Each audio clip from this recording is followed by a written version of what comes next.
रामू धोबी अपनी पत्नी के साथ बात कर रहा था। रजनी, कितने दिन हो गए हैं, ज्यादा काम ही नहीं मिल रहा है। हाँ, मुझे भी वही चिंता है। माँ और बापू भी आजकल बीमार रहते हैं। उनके उपचार के लिए हमें बहुत ज्यादा पैसे की आवश्यकता है। हाँ, वही तो समस्या है। एक तो घर चलाने के लिए पैसे चाहिए और माँ बाप के उपचार के लिए भी पैसे चाहिए। समझ नहीं आ रहा है कि ज्यादा पैसे किस तरह से कमाऊं। वो सब बाद में सोचेंगे। अभी तो हम जितने कपड़े हैं वही धोकर लाते हैं। उनका जितना पैसा मिलेगा उसमें गुजारा करेंगे। रामू और रजनी गांव में घूमकर जो थोड़े कपड़े मिले थे वही लेकर नदी पर जाने लगते हैं। रामू के पास एक गधा था। रामू कपड़ों को एक पोटली में बांधकर भोला गधे के पीठ पर रख देता है। दोनों गधे को लेकर नदी पर आते हैं और दोनों कपड़े धोने लगते हैं। चलिए, हम कपड़े सुखा देते हैं, फिर ले जाते हैं और गांव में जिनके हैं उन्हें दे देते हैं। रामू और रजनी कपड़े सुखाकर फिर से गधे पर रखकर गांव की तरफ चलने लगते हैं। तभी अचानक गधा फिर जाता है और सारे कपड़े फिर से मैले हो जाते हैं। अरे ये क्या हो गया? भोला, ऐसे कैसे गिर गए तुम? हे भगवान, अब सारे कपड़े फिर से धोना पड़ेंगे। पहले ही इतनी मेहनत की थी। वो विमला सेठानी के घर के कपड़े कितने मैले होते हैं। पता नहीं कहाँ कहाँ जाकर दाग लगा कर ले आते हैं। जैसे तैसे हमने धोए थे और सारी मेहनत बेकार हो गई है। चलो, अब फिर से ये सब कपड़े धोने पड़ेंगे। जितनी मेहनत की है सब फिर से करनी पड़ेगी। रजनी और रामू दोनों फिर से कपड़े धोने लगते हैं। कपड़े सुखाकर उन्हें पोटली में बांध देते हैं। सुनिए, अब हम ये पोटली भोला के पीठ पर नहीं रखते हैं, खुद ही पकड़ लेते हैं। हाँ, यही ठीक रहेगा। चलो। दोनों कपड़ों की पोटली को पकड़कर गांव में जाती है। रजनी घर चली जाती है और रामू गांव में कपड़े बांटने जाता है। रामू कुछ देर के बाद सबके कपड़े लौटाकर जितने भी पैसे मिलते हैं वो लेकर वापस आता है। क्या हुआ? अब पैसे मिले? हाँ, ये लो, इतने ही मिले हैं। ठीक है, मैं अभी जाकर धनीराम सेठ की दुकान से थोड़ा सा सामान लेकर आती हूँ, फिर खाना बनाऊंगी। रजनी धनीराम सेठ के दुकान पर आती है। सेठ जी, थोड़ी चावल और दाल दे दीजिए। आ गई फिर से उधार मांगने के लिए। नहीं सेठ जी, उधार नहीं, थोड़े पैसे हैं अभी मेरे पास। अरे, इन थोड़े से पैसों से क्या होगा? तुम्हारी तो पहले की कितनी उधारी बाकी है। जानती हूँ सेठ जी, पर अभी मेरे पास जितने पैसे हैं उसका अनाज दे दीजिए, बाकी उधारी मैं जल्दी ही लौटा दूंगी। हाँ हाँ, पता है, महीनों से यही कहती आ रही हो। चलो, अब मैं इतना भी बुरा नहीं हूँ, ले जाओ थोड़े से चावल और दाल। धनीराम रजनी को थोड़े चावल और दाल दे देता है। रजनी आकर चावल चुनने लगती है। उसकी सास वहीं बैठी हुई होती है और ससुर बिस्तर पर पड़े हुए थे। हे भगवान, इस धनीराम के दुकान से तो कुछ भी लेकर आना जैसे कोई डर नहीं है।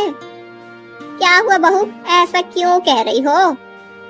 माँ जी देखिए तो, इस चावल में कितने कंकड़ पत्थर हैं। इसमें तो चावल कम और पत्थर ही ज्यादा है। अरे, वो धनीराम तो ऐसा ही है, लालची है, लालची। ज्यादा मुनाफा हो इसलिए अनाज में पत्थर मिलाकर बेचता है। गांव में उसका एक ही दुकान है, इसका फायदा उठाता है। अब हम कर भी क्या सकते हैं? पर माँ जी, कब तक हम उसका ये लालची स्वभाव सहते रहेंगे? कभी तो उसे बता देना चाहिए। हाँ, कहना तो चाहिए। हम उधार लेते हैं, पर कुछ दिनों के बाद ही सही, पर उसके पैसे चुका भी देते हैं। मैं एक काम करती हूँ, काम हमारी कुछ पड़ोसन के साथ उस धनीराम के दुकान पर जाती हूँ। वो भी तो तंग आ गई है ऐसे अनाज साफ करके। अगले दिन रजनी अपनी कुछ पड़ोसनों के पास आती है। अरे कमला बहन, तुम उस धनीराम की दुकान से अनाज लेकर आई हो? अरे हाँ, आई हूँ, पर क्या कहूँ, कितने पत्थर हैं उस अनाज में। मैं तो कल चावल और गेहूँ साफ करते करते थक गई। इतने पत्थर थे उस गेहूं में कि अगर ऐसे ही पिस लेती तो लगता कि मिट्टी की रोटी खा रही हूँ। मैं भी कल चावल लेकर आई थी। उस चावल से पत्थर निकालते निकालते मैं और मेरी सास हम दोनों तंग आ गईं। चलो हम सब जाकर अभी उस धनीराम से पूछते हैं कि वो हमें अच्छा और साफ अनाज क्यों नहीं बेचता। अरे बाकी अनाज तो छोड़ो, मैंने उससे जो शक्कर खरीदी थी उस शक्कर में भी पत्थर थे। बोलो, अब ये तो सीमा ही पार हो गई लालची होने की। हाँ, अब तो सीमा हो ही गई है। रजनी, कमला और कुछ औरतें के साथ धनीराम की दुकान पर आती हैं। उस समय धनीराम की दुकान पर एक बड़ा व्यक्ति आया हुआ था जो अपने बेटे की शादी के लिए धनीराम की दुकान से सामान लेने वाला था। धनीराम सेठ, आप कब तक हमें ऐसा खराब और कंकड़ पत्थर वाला अनाज बेचते रहेंगे? रजनी, ये तुम क्या कह रही हो? आपको भी पता है मैं क्या कह रही हूँ। आपने कल मुझे जो चावल दिए थे उसमें चावल कम और पत्थर ज्यादा थे। आप तो हमेशा हमें ऐसा ही अनाज बेचते हैं। रजनी, ये तुम क्या बक रही हो? एक तो महीनों तक उधार नहीं चुकाती और अब मुझ पर ही आरोप लगा रही हो। गांव की बाकी औरतों को लेकर मुझसे झगड़ा करने आई हो। मैं झगड़ा करने नहीं आई हूँ। मैं तो बस आपसे ये कह रही हूँ कि आप हमें आगे से अच्छा और साफ अनाज दिया कीजिए। रजनी की ये बात सुनकर जो बड़ा ग्राहक धनीराम के पास आया था वो सामान लिए बिना ही लौट जाता है। यह देखकर धनीराम बहुत ज्यादा गुस्सा हो जाता है। रजनी, तुमने ये ठीक नहीं किया है। तुम्हारे कारण आज मेरा इतना बड़ा ग्राहक मेरे हाथ से चला गया। तुम्हारे कारण आज मेरा बहुत नुकसान हो गया है। अब देखना मैं क्या करता हूँ। रजनी धनीराम की बात सुनकर घर आ जाती है। शाम को धनीराम रामू के घर आता है। रामू, रामू, क्या हुआ सेठ जी? क्या हुआ पूछ रहे हो? अरे अपनी पत्नी पर थोड़ा अंकुश रखो। आज मेरी दुकान पर आकर कितना हंगामा किया उसने। सेठ जी, वो अनाज खराब था इसीलिए। अनाज खराब था?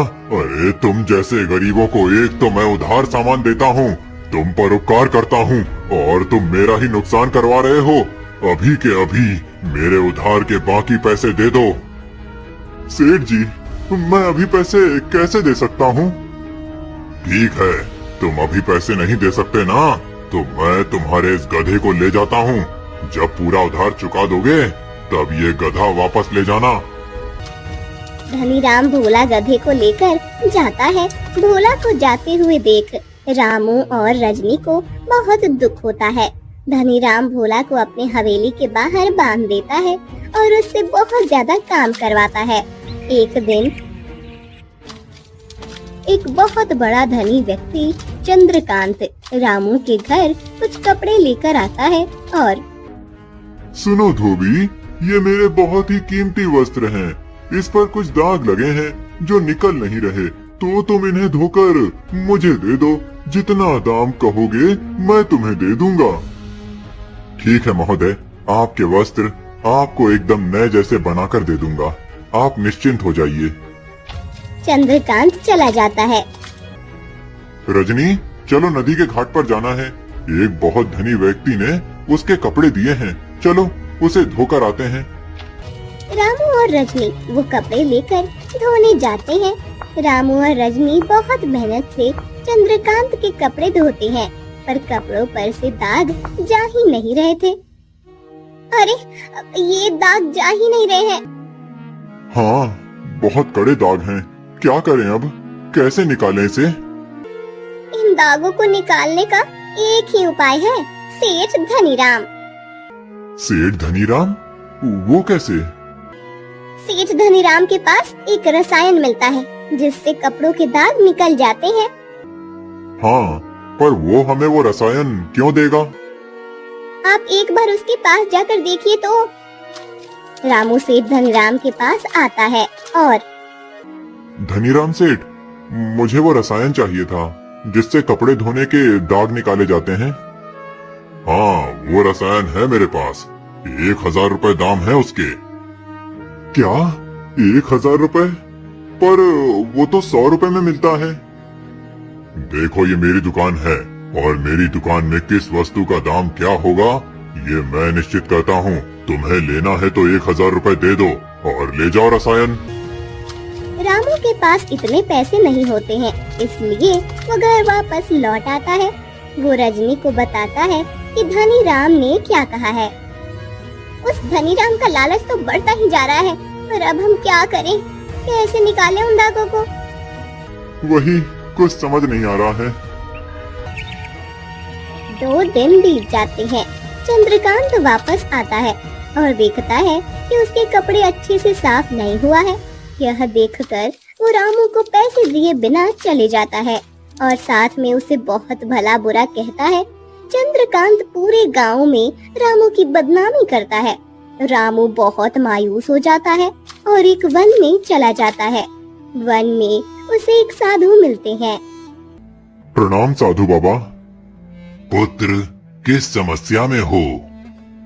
आप तो ज्ञानी हैं साधु बाबा, मुझे आप ही मेरी समस्या का उपाय बता सकते हैं। गरीब धोबी हूँ और अब गांव में मुझे कोई काम नहीं दे रहा है।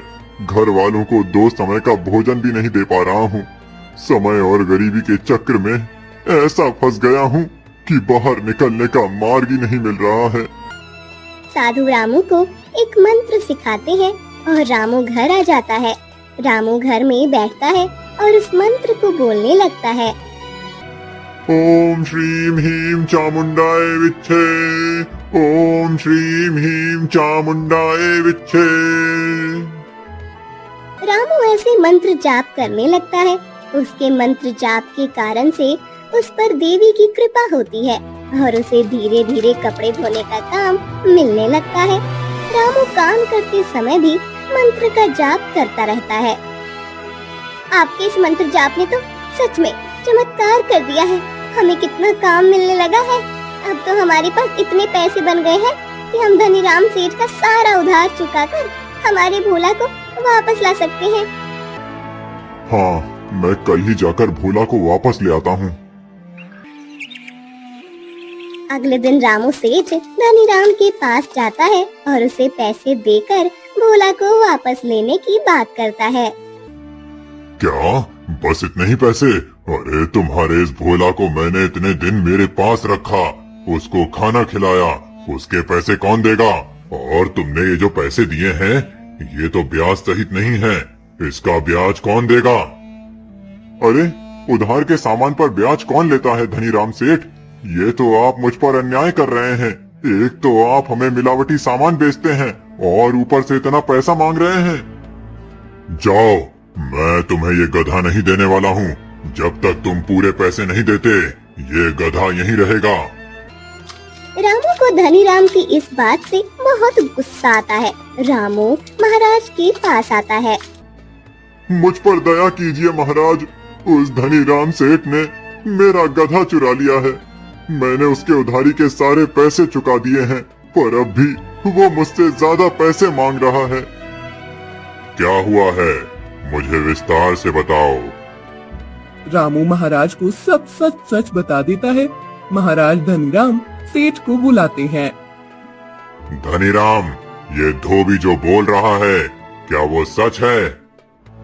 अरे नहीं महाराज, ये तो झूठ बोल रहा है। गरीब है, रोज आकर उधार सामान लेकर जाता है, मेरे पैसे समय पर नहीं देता और उल्टा मुझ पर ही रोक जमाता है। इसकी पत्नी आकर मेरे ग्राहकों के सामने मुझे भला बुरा कहती है। नहीं महाराज, ये लालची सेठ अनाज में कंकर और पत्थर मिलाकर बेचता है।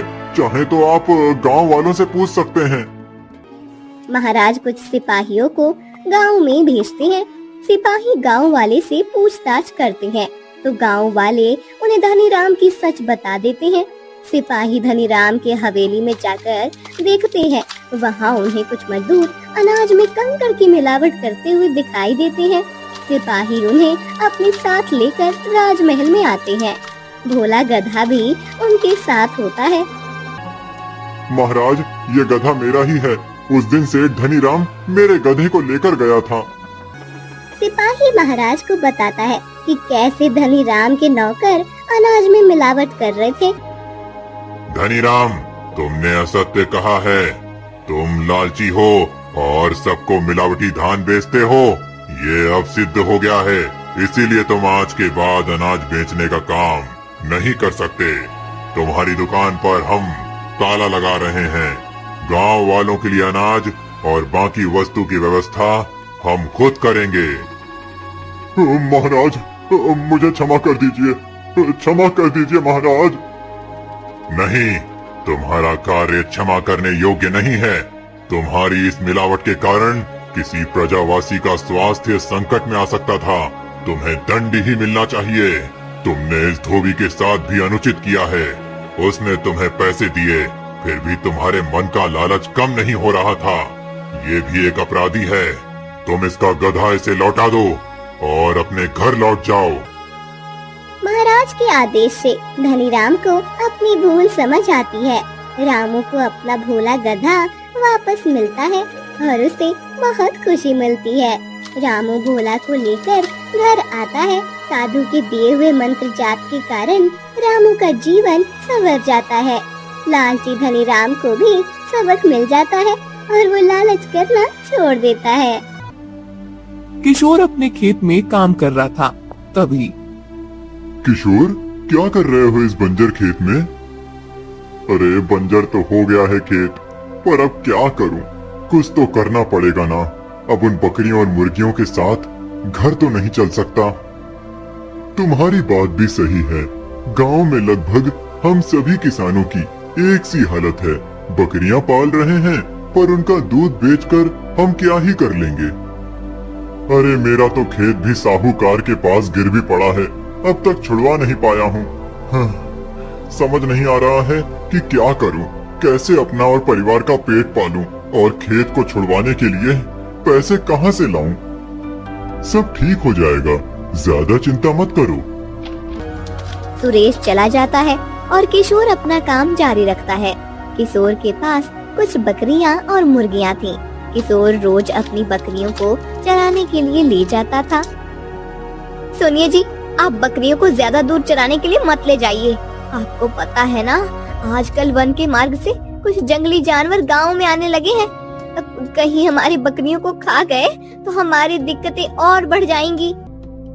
हाँ जानता हूँ, पर मैं भी क्या करूँ? सभी लोग एक ही जगह पर जाएंगे तो सबकी बकरियों को खाना नहीं मिलता है, इसीलिए थोड़ा दूर जाना पड़ता है। फिर भी मैं ध्यान रखूंगा। किशोर अपनी बकरियों को वन के पास चराने को ले जाता है।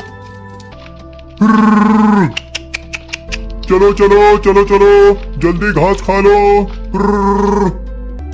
किशोर अपनी बकरियों से बात करते हुए उन्हें घास खिला रहा होता है। कुछ देर के बाद किशोर बकरियों को लेकर घर के लिए लौटने लगता है। तभी उसे एक कुत्ते का बच्चा जमीन पर पड़ा हुआ दिखाई देता है। अरे कितना प्यारा बच्चा है ये कुत्ते का, पर ये यहाँ कैसे आ गया? कहीं अपनी माँ से खो तो नहीं गया है? किशोर आसपास देखता है, पर उस कुत्ते की माँ कहीं नहीं होती है। लगता है ये बच्चा खो ही गया है। क्या करूं अब? इसे यहीं छोड़ भी तो नहीं सकता। एक काम करता हूँ, अभी इसे अपने साथ ले जाता हूँ, बाद में देखता हूँ क्या करना है। ऐसा विचार करके किशोर उस कुत्ते के बच्चे को अपने साथ अपने घर ले आता है। किशोर और सुरेखा कुत्ते के बच्चे को अपनी बकरी का दूध पिलाते हैं। कुछ दिन बीत जाते हैं। अब कुत्ते का बच्चा बड़ा होने लगता है। सुरेखा उसका नाम चेरू रखती है। एक दिन, अरे किशोर, इस शेरू को तुम यहाँ वन में तो लेकर आ गए हो, पर इसे इतनी बकरियों और मुर्गियों के साथ रखना सही नहीं है। पालतू है, फिर भी आखिर ये है तो कुत्ता ही। कहीं इसने तुम्हारी मुर्गियाँ खा ली तो? शेरू अब सभी बकरियों और मुर्गियों के साथ घुल मिल गया है। लगता तो नहीं है कि वो किसी मुर्गी को खाएगा। अगर ऐसी बात है तो ठीक है, पर मैं तो कहता हूँ कि तुम ध्यान रखना, अगर ये जंगली कुत्ता निकला तो पता नहीं क्या कर ले। अब शेरू भी रोज किशोर के साथ वन में जाता था। एक दिन जब सब लौट रहे थे, तब एक लोमड़ी पेड़ के पीछे से एक बकरी को देख रही थी। वो लोमड़ी एक बकरी के बच्चे पर झपटने ही वाली थी कि तभी शेरू जोर जोर से भौंकने लग जाता है। अरे शेरू, क्या हुआ? इतने भौंक क्यों रहे हो? चुप हो जाओ। किशोर शेरू को चुप करा रहा था, पर शेरू था कि भौंकता ही रहता है। किशोर शेरू जिस दिशा की ओर देखकर भौंक रहा था वहाँ देखता है, तब उसे वहाँ छुपी हुई लोमड़ी दिखाई देती है। किशोर उस लोमड़ी की तरफ पत्थर फेंकता है और लोमड़ी को भगा देता है। घर आने के बाद सुरेखा, आज तो कमाली हो गया। आज हमारे शेरू ने हमारी बकरियों को बचाया है। वो कैसे? अरे, जब मैं बकरियों को लेकर वापस लौट रहा था तब ये शेरू अचानक भौंकने लगा। मैंने देखा तब एक लोमड़ी बकरियों को घूर रही थी। इसका अर्थ है कि आज अगर शेरू नहीं होता तो हमारी बकरियां उस लोमड़ी का शिकार बन जाती। हाँ सुरेखा, उस दिन सुरेश को लग रहा था कि शेरू कहीं मुर्गियों को खा ना ले, पर देखो हमारा शेरू तो हमारे जानवरों को दूसरे जानवरों से बचा रहा है। एक दिन लोमड़ी बकरी की खाल पहनकर बाकी बकरियों में बैठ जाती है। लोमड़ी सोच रही थी कि जब रात हो जाएगी तब वो एक बकरी को खा जाएगी, और उसने बकरी की खाल पहनी है इसलिए किसी को कुछ पता नहीं चलेगा। तभी शेरू फिर से भौंकने लगता है। किशोर बाहर आता है। क्या हुआ शेरू? इतनी रात को क्यों भौंक रहे हो? कोई है क्या? शेरू भौंके ही जा रहा था, तब किशोर को समझ आया कि एक लोमड़ी वहाँ बैठी हुई थी। अच्छा, तो ये लोमड़ी बकरी की खाल पकड़कर बैठी है। बड़ी ही चालाक समझ रही है खुद को। अरे, पर हमारा शेरू उससे भी ज्यादा होशियार है। किशोर एक छड़ी उठाता है और लोमड़ी को पीटने लगता है। लोमड़ी अपनी जान बचाकर भाग जाती है। ऐसे ही एक दिन किशोर खेत में गया हुआ होता है। तब साहूकार अपने कुछ हट्टे कट्टे नौकरों के साथ वहाँ आता है। शेरू भी किशोर के साथ खेत में ही होता है। क्या कर रहे हो गरीब किसान? मालिक, आप कोई बात है क्या? तो आप मुझे बुला लेते, मैं आ जाता हवेली पर। अरे, अब कुछ दिनों के बाद ये खेत मेरा ही होने वाला है, इसीलिए देखने आया हूँ कि क्या कर रहे हो मेरे खेत में। मालिक, ये खेत मेरा है। मैंने तो बस आपके पास इसे गिरवी रखा है और जल्दी ही मैं आपको पूरा कर्जा लौटाकर अपना खेत छुड़ा लूंगा। इतने सालों के बाद भी ये सपना देख रहे हो किसान? अभी तक तुमने आधा कर्जा भी नहीं लौटाया है, तो पूरा कर्जा कब चुकाओगे? जल्दी ही चुकाऊंगा मालिक। जल्दी नहीं, 8 दिनों में। मैं तुम्हें बस 8 दिनों की मोहलत देता हूँ। अगर तुमने 8 दिनों में मेरा पूरा कर्जा नहीं लौटाया तो ये खेत हमेशा के लिए मेरा हो जाएगा। उसके बाद तुम कभी इस खेत के आसपास भी दिखाई दिए तो गांव के किस कोने में तुम्हारी लाश पड़ी होगी ये किसी को पता नहीं चलेगा। ये आप क्या कह रहे हैं मालिक? 8 दिनों में मैं इतने पैसे कहां से लाऊंगा? और आप अचानक ऐसा क्यों कह रहे हैं? मैंने तुम्हें पैसे दिए हैं तो वापस कब लेना है ये भी मैं ही तय करूंगा। साहूकार अब किशोर पर जोर जोर से चिल्लाकर बोलने लगता है। इतनी देर से शांत बैठा हुआ शेरू साहूकार को चिल्लाता हुआ देखकर अचानक जोर जोर से भौंकने लगता है। अच्छा, तो अब ये कुत्ता मुझे डराने की कोशिश कर रहा है। अभी इसे मजा चखाता हूँ। ऐसा कहकर साहूकार एक पत्थर उठाता है। ये देखकर शेरू तेजी से साहूकार की तरफ आता है और उसे काटने लगता है। छोड़ छोड़ पागल कुत्ते! अरे अरे किशोर, कुछ कहो। तुम्हारे इस कुत्ते को पागल हो गया है तुम्हारा कुत्ता। साहूकार भागने लगता है। शेरू साहूकार की धोती पकड़कर दूर तक उसके पीछे जाता है और उसके पैर को जोर से काट लेता है। साहूकार के पैर से मांस का टुकड़ा निकल जाता है। किशोर, तुमने मुझ पर ये कुत्ता छोड़कर ठीक नहीं किया। तुम्हें इसका फल भोगना पड़ेगा। अब देखो मैं क्या करता हूँ।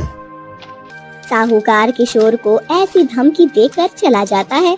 साहूकार अपनी हवेली में आता है। शेरू ने जिस जगह पर साहूकार को काटा था वहाँ उसे बहुत गहरा घाव हुआ था। वैद्य जी को बुलाकर साहूकार अपना इलाज करवा लेता है। फिर कालिया, आज उस किशोर के कुत्ते ने मुझे काटकर बहुत बड़ी गलती की है। उसका कुछ तो करना है। जब तक मैं उस कुत्ते और उसके मालिक उस गरीब किसान को सबक न सिखा दूं, तब तक मुझे चैन नहीं मिलेगा। पर सरकार, अगर हमने अभी तुरंत उसे कुछ किया तो सब पता चल जाएगा। फिर वो महाराज के पास हमारी शिकायत कर सकते हैं। हाँ, तुम्हारी बात भी सही है। कुछ दिन रुक जाते हैं। उधर किशोर के घर पर आज तो साहूकार बाल बाल बच गए। हाँ, पता चला मुझे। साहूकार को धोती पकड़कर भागते हुए देखा मैंने। उस साहूकार ने तो आज बहुत परेशान कर दिया। 8 दिनों में उनका सारा कर्जा लौटाने को कहा है उन्होंने। क्या 8 दिनों में? इतने कम दिनों में हम इतने सारे पैसे कहाँ से लाएंगे? मैं भी वही सोच रहा हूँ। ऊपर से ये शेरू ने उन्हें काट भी लिया, तो वो भी तो अब और ज्यादा गुस्से में होंगे। पर शेरू ने उन पर हमला क्यों किया? ऐसे तो वो किसी पर नहीं भौंकता।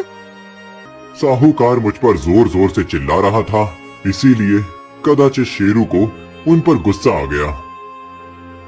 हो सकता है।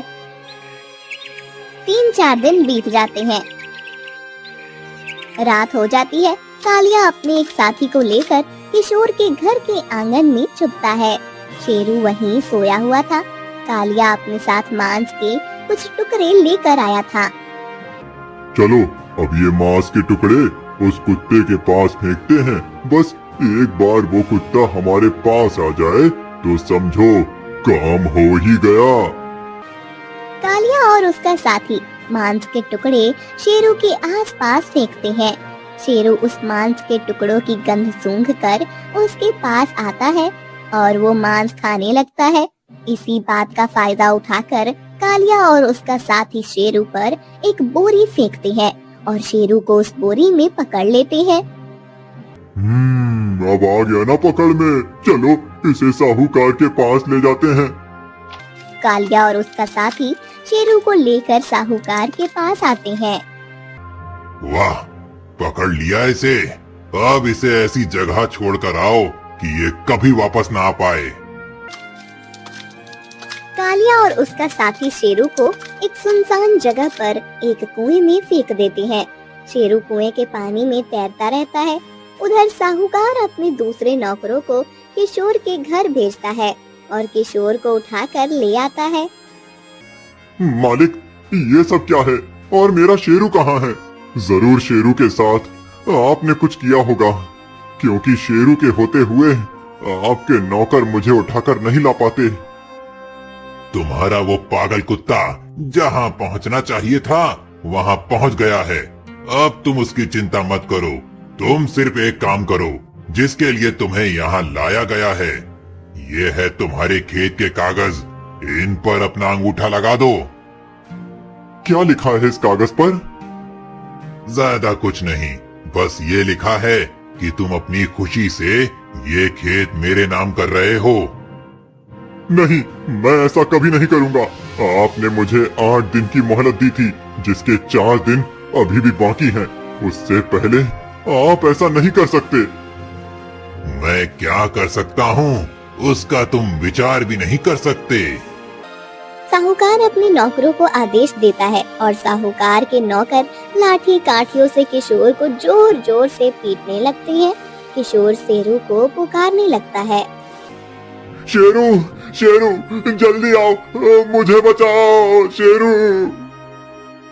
किशोर अपनी पूरी शक्ति लगाकर शेरू को पुकार रहा था। शेरू को किशोर की आवाज सुनाई देती है। शेरू कुएं से बाहर आने की बहुत कोशिश करता है, पर वो बाहर नहीं आ पा रहा होता है। शेरू जोर जोर से भौंकने लगता है। उसी समय उस राज्य के महाराज शुभंकर शिकार के लिए जा रहे थे। उनके साथ उनके कुछ सिपाही भी थे। महाराज शेरू की आवाज सुनते ही, सिपाहियों, किसी श्वान की आवाज आ रही है। वो जोर जोर से भौंक रहा है। लगता है उसे हमारी सहायता की आवश्यकता है। ढूंढो, कहाँ है वो श्वान? सिपाही शेरू को ढूंढने लगते हैं। एक सिपाही को कुएं में शेरू पड़ा हुआ दिखता है। महाराज, उस कुएं में एक श्वान गिरा हुआ है। उस श्वान को बाहर निकालो। सिपाही एक रस्सी के सहारे से शेरू को कुएं से बाहर निकालते हैं। शेरू जैसे ही कुएं से बाहर आता है, जोर से भागने लगता है। लगता है ये श्वान किसी की सहायता के लिए ऐसे भाग रहा है। हमें उसका पीछा करना चाहिए। चलो। महाराज और सिपाही भी उसके पीछे जाने लगते हैं। शेरू किशोर की आवाज का पीछा करते हुए साहूकार की हवेली पर पहुंच जाता है। वह देखता है कि साहूकार के नौकर किशोर को पीट रहे हैं और उसके माथे से खून बह रहा है। शेरू फिर भौंकने लगता है और उन नौकरों पर हमला करता है। अरे ये कुत्ता कहाँ से आ गया? तुम तो इसे कुएं में फेंक कर आए थे ना? हाँ सरकार, पता नहीं इतने गहरे कुएं से ये बाहर कैसे आ गया। शेरू, तुम आ गए। तुम ठीक तो हो ना? ये देखकर मुझे बहुत खुशी हो रही है। तभी महाराज अब अपने सिपाहियों के साथ वहाँ पर पहुँच जाते हैं। पकड़ लो इन सबको। महाराज यहाँ कैसे आ गए? हम इस श्वान के पीछे यहाँ आए हैं। हमने ही इसे कुएं से बाहर निकाला था। दुष्ट साहूकार, तुम इस व्यक्ति को क्यों पीट रहे थे? किशोर महाराज को सब बात बता देता है। दुष्ट साहूकार, तुम ऐसे गरीब किसानों के साथ इतना अन्याय करते हो। ये बात यदि हमें पहले पता होती तो हम तुम्हें पहले ही काल कोठरी में भेज देते। सिपाहियों, ले जाओ इन सबको और बंद कर देना काल कोठरी में। आपका बहुत बहुत धन्यवाद महाराज। नहीं किसान, मैंने कुछ नहीं किया है। तुम्हारे शेरू ने अपनी वफादारी का अद्भुत प्रदर्शन किया है। आज यदि वो नहीं होता तो हम तुम तक नहीं पहुंच पाते। अब तुम मेरे साथ चलो। राजवैद्य जी तुम्हारा उपचार करेंगे और तुम स्वस्थ हो जाओगे। महाराज किशोर को ले जाते हैं। शेरू भी उनके साथ होता है। कुछ देर के बाद किशोर शेरू को घर ले आता है। सुरेखा को सब बात पता चलती है। तब की वफादारी पर गर्व होने लगता है। हमारे YouTube चैनल @cartoon78 को सब्सक्राइब करें।